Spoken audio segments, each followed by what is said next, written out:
Buong mundo'y libutin. Sumama na kayo sa amin. Sakay na at makijoin sa Usapang Biyahe. Daanin natin sa masayang kwentuhan na kapupulutan ng tips at hacks sa mga travel goals. Bitbitin na ang mga gamit nyo. Tuklasin natin ang ganda ng mundo. Kapit na ng mahigpit. Sa Travel ni Awel.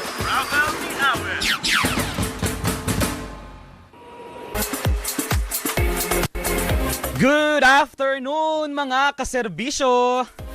Ngayon po ay June 23, 2024. Welcome po sa isa na namang edisyon ng inyong paboritong Sunday Travel Habit. Pansamantala pong humahalili sa ating paborito at tag-iisang travel buddy na si Papa Awel Paz. Ako po si Christian Yosores at welcome po sa isa na namang edisyon ng Travel ni Awel. At sige, huwag na tayong magpatumpik-tumpik pa. Para sa mga naghahanap po ng mga alternatibong pupuntahan ngayong nagsimula na ang tag-ulan. Sa mga gusto pang humabol para magtampisaw pero ayaw na nga masyadong malamig na swimming pool.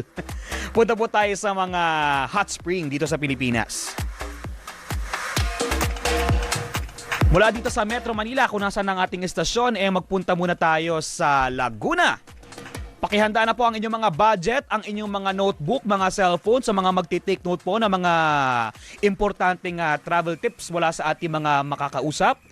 Kasama na natin sa ating programa si Miss Marcy Vic Espiritu. Siya po ay uploader ng kanyang naging experience po sa pagbisita dyan sa Hidden Valley Springs. Alam ko sa Laguna ito Pero para malaman natin ang iba pang impormasyon tungkol sa naging pagbisita niya at baka may mga ma-share pa siyang tips para sa mga gusto pong bumisita dito sa Hidden Valley Springs.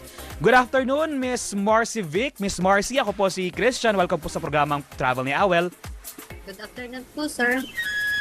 Ayan, kumusta, Miss Marcy Vic? Ano, Marcy Vic ba o Marcy na lang? Marcy na lang po para di po kayo mahirapan. Good afternoon, Miss Marcy. Unang-una, paano nyo na-discover itong Hidden Valley Spring? Hidden paano nyo nahanap? Gawa po dun sa Galapong Boss.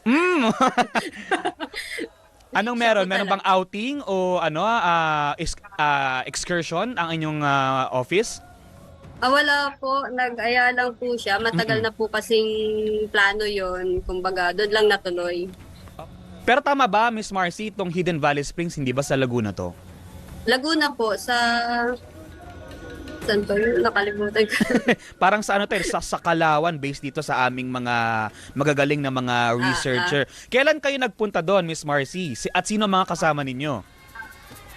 Ang kasama ko po doon yung family po ng boss ko tsaka family ko po. Okay. Pero ano to? Hindi Last naman... month po. Last month lang, May. Pero hindi naman to work related, talagang bakasyon lang talaga. Kasama lang talaga si boss and family. Apa. So at Miss Marcy, kamusta naman yung Hidden Valley Spring? Ano bang naging experience nyo dyan? Pakikwento po sa ating mga televiewers at mga naikinig po. Masaya naman po kasi pwede po sa mga bata. Kasi yung 2 years old na pamangkin ko, doon din po pwede. Tsaka yung mga bata talaga, ayaw nang umahon gawa nga sa nag-enjoy sila sa tubig. Meron din pong malamig doon.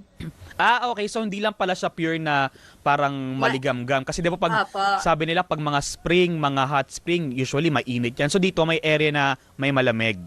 Meron po. Opo, tapos... Sige po, tuloy niyo po. Pwede po kayong pumili kung saan nyo gusto. Yan. Ito mga picture na pinapakita namin, parang ang ganda-ganda talaga niya. Tsaka ang linis-linis, Nung nagpunta kayo dyan, Ate Marcy, marami bang tao? Matao ba? O mahigpit ba ang pagpapapasok dyan? Hindi naman po mahigpit nung pumunta kami kasi parang maagap lang kami noon. Parang hindi din po matao masyado. Weekend ba yan o weekday? Weekdays po. Weekday sa bagay. Kasi diba usually kapag mga weekend, kapag walang pasok, dyan talaga yung mga puntahan ng mga walang pasok, mga nagbakasyon. Pero ito ba, Tim Marcy, ito ba unang beses mo bang makapunta ng spring dito sa Hidden Valley Spring? Ay, opo, first time po. Talagang to. Kumbaga, one for the books yung mga gantong first time. At mukha namang hindi kayo nabigo, Hindi naman po. Masarap balikan. Pero pero taga saan talaga kayo, Miss Marcy? Binangonan po. Okay. So paano kayo nagpunta doon? Nag-commute ba kayo o meron kayong sariling sasakyan? Doon po sa sasakyan ng boss ko, tsaka doon po sa kaibigan niya, kasama din po namin. Ang bait naman talaga ni boss, 'di ba? Kasama mo na sa pagbabakasyon, 'di ba? Naka-hitch pa tayo sa biyahe. Pero mula po so nanggaling kayo sa Rizal, doon ang inyo naging jump off. Tapos ilang oras yung naging biyahe ninyo mula Rizal papuntang Laguna? Umalis po kami ng 4 a.m. Nakarating po kami doon ng 8. 4 na oras din, malapit-lapit din. Tsaka kung weekday siya, kung makaalis na tayo ng area ng Metro Manila na matraffic, mabilis na lang siguro. Sa expressway ba kayo dumaan yan? Opo, doon po. Ayun, oo. So, itong, meron ba kayong binayaran nung pumasok? May entrance fee ba para lang malaman ng ating mga listeners na interesadong pumunta doon? 2.8 po sa adult. Tapos may naman po, sa senior po may discount tsaka sa mga bata. Tsaka sa 2.8 po kasama na po yung lunch. Oh. Tsaka merienda. So yung 2.8 per head ba yon? Opo, per head po. Okay. 2.8 per head, tapos kapag senior, magkano na lang? Di ko lang po alam sa senior kung magkano yung diniscount nila. Pero may discount. Ang mga bata? Sa mga bata, ganun din po. Depende po sa height. Okay. So bagay, at least kahit papaano, 'di ba? Kahit papaano kung may mga kasama po tayong mga senior, mga bata, makaka-menos-menos na rin. Tsaka ang sabi ninyo, may libreng pagkain na, may kasama na doon yung pagkain. Opo, lunch po 'yon kasi bawal ka pong magpasok ng pagkain sa loob. Okay. Oo. Kumbaga parang may isang lugar sila doon na doon kayo pwedeng kumain lang. Tapos meron ba meron ba dito para mga cottage o mga kwarto?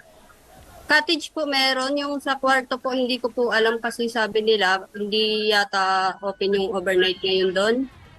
Sa ngayon lang nung nagpunta kayo, pero siguro may overnight siguro. Yan Siguro po. Oo, bale so all in all, parang nasa magkano yung nagastos niyo para lang may idea yung mga kaserbisyo natin na balak magpunta dyan sa Hidden Valley Spring. Ilan pa kami magkakasama? Marami-rami kayo for sure, kasi Madami-dami po. family Dalawa mo. po kasi sasakyan eh. Oo, 2 sasakyan. Oo. Opo. Pero pas maipapayo nyo ba na magpunta ng weekday? Kasi sabi nyo, hindi matao nung punta. Mas na-enjoy nyo na hindi ganun karami yung tao. Opo, mas okay pong pumunta doon na gano'n na. Kasi nga, mas ma-enjoy mo nga naman talaga yung ganung lugar kapag hindi po marami yung tao, kapag hindi crowded po. Tsaka Miss Marcy, yung punta nyo dun ba, walk-in lang ba yan o kailangan nakabook pa? Walk-in lang po kami. Yung kagandahan dun kasi pwede kang pumunta ng biglaan. Perfect na perfect sa mga yung biglaang ayaan, yung tara na, travel na tayo. Kalad ka rin sa gala. Tama. Pero nung punta nyo dyan, wala naman na kayong parang naging itinerary na, sige, pagpunta natin dito, ito muna gagawin natin, may pupuntahan tayo dyan. May iba bang attraction pa po ba dyan bukod sa spring?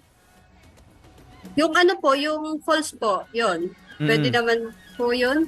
Kasi hindi rin po kami nakaligo dyan, gawa po nung hapon na rin po kami pumunta. Kasi mas nag-enjoy po kami doon sa Lovers Pool. Kasi yung Lovers Pool po talagang nasa gitna ng kagubatan, may swimming pool na malaki, tapos yung nasa paligid, malalaking puno. Ganun. Nakakatuwa. Lovers Fall, pang lovers lang ba yun? Pwede rin ng mga single doon. Sabi nila, bakit daw single? Nakabawal pala mga single doon. So kung pupunta kayo doon sa... Pwede po. Pwede naman, oo naman. Pero ano ba yan? Liblib ba yung papunta dyan? Yung, like pagdating ninyo, may mahaba pa ba kayong nilakaran mula sa parking? Paano ba, Miss Marcy? Ay, nilakaran po kami na mga 10 minutes lang po yata yun. Bago makarating dun sa sa mga cottage, ganun. Pero hindi naman po siya liblib kasi maganda ring maglakad kasi kahit puro puno, siya, mas ma-enjoy mong maglakad. Kumbaga, you're one with the nature. Oo. Tsaka siya, kumbaga mula sa main road, accessible naman siya. Hindi na siya yung parang liliko-liko ka pa, papasok ka pa ng mga masisikip na kalsada. Hindi naman po. Ayun. Saan ba ang next na outing natin, Miss Marcy? Hindi po kasi outing ay sa Bato Spring po sana. O, spring din. Oo, nag-enjoy ka na sa Ah. spring. Saan naman ang Bato Spring?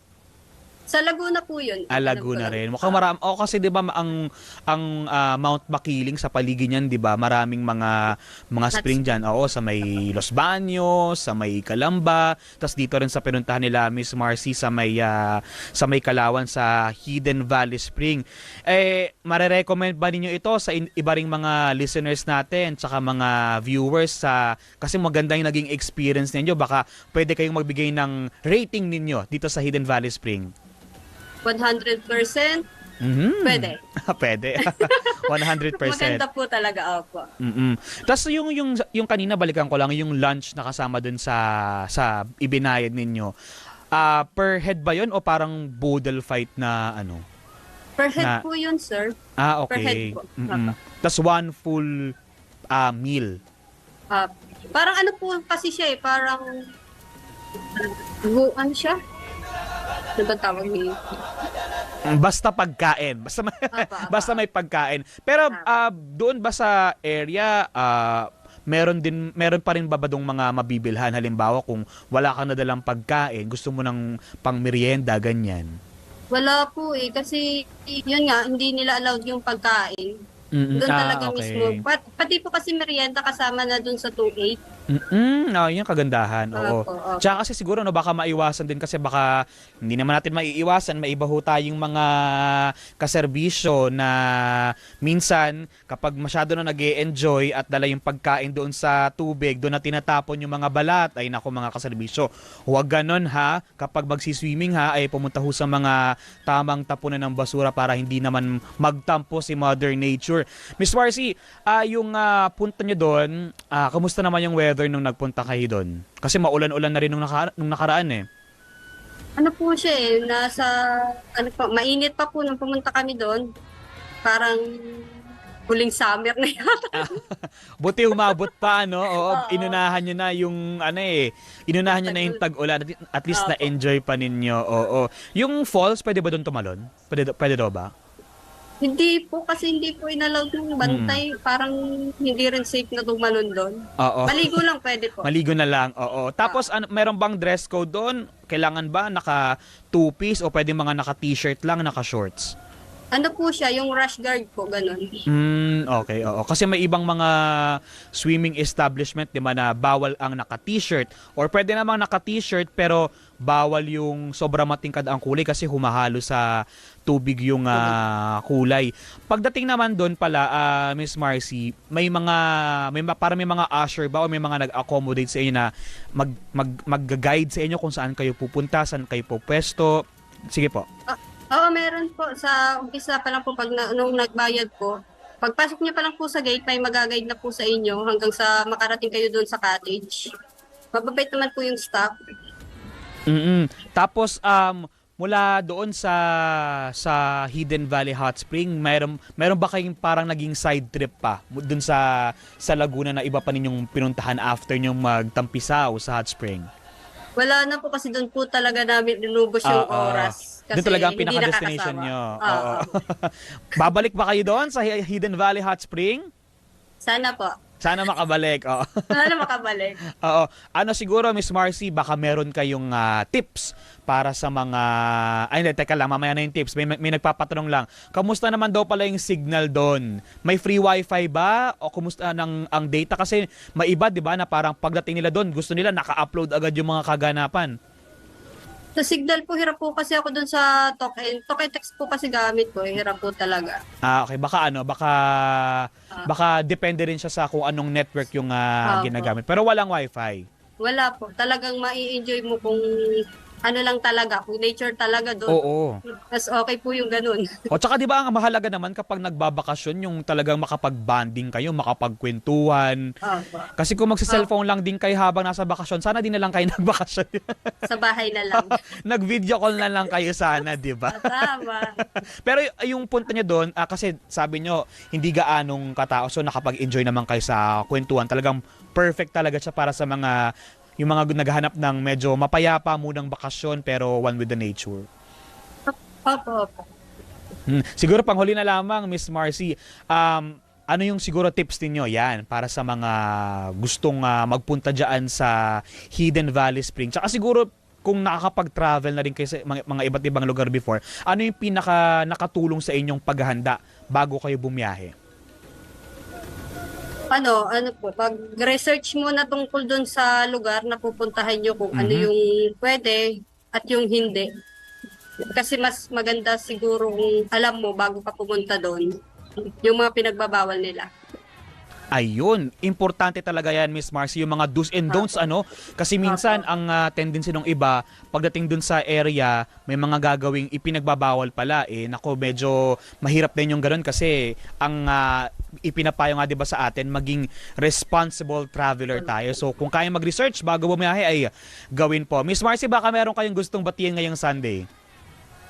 Binabati ko po yung pamilya ko sa Bicol.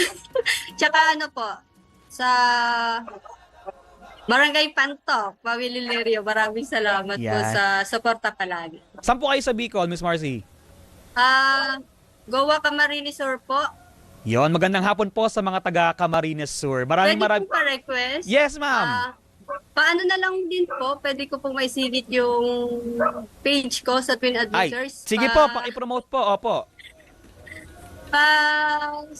Follow na lang po sa Twin Adventures. Maraming salamat. Ito ba parang travel agency ba to, Miss Marcy? Hindi po. Parang yung mga gala-gala ko lang po nilalagay ko doon. At least ano na rin Kasi- to, pang-promote na rin, ano? Para gano'n na rin po. Oo, at saka para magkaroon ng idea yung mga kaserbisyo natin na baka wala pa kayong mga idea kung saan nyo gustong magpunta ng susunod, pwede nyo bisitahin yung Twin Adventures na sa Facebook ba ito, Miss Marcy? Apo. Sa Facebook page ni Miss Marcivic Espiritu. Maraming salamat, ma'am. Happy Sunday po. Maraming salamat, sir. Yun nakaisa na tayo kaagad, hindi ba? Nasa Laguna pa lang tayo mga kaserbisyo, pero mamaya may mga pupuntahan pa tayong iba't ibang mga hot spring destinations dito sa Pilipinas. Pero bago yan, 7 days na lang mga kaserbisyo, 1 linggo na lang, hindi pa Pasko. Ipagdiriwang po natin ang ating unang anibersaryo, 7 days na lang po. 1 taon na tayo nagkakaisa sa pagbabalita at pagseserbisyo, at sa June 30, 2024 nga po, sa susunod na araw ng linggo, ay magkakasama-sama po tayo sa isang araw na puno ng kasiyahan, kwentuhan at serbisyo. Ito po ay bilang pasasalamat ng Radyo 630 at Teleradyo Serbisyo sa inyo pong mga suking naming mga kaserbisyo. Kaya abangan po yung iba pa mga detalye tungkol po sa mangyayaring anniversary event ng Teleradyo Serbisyo at DWPM Radyo 630 dito naman po sa programang Travel ni Awel.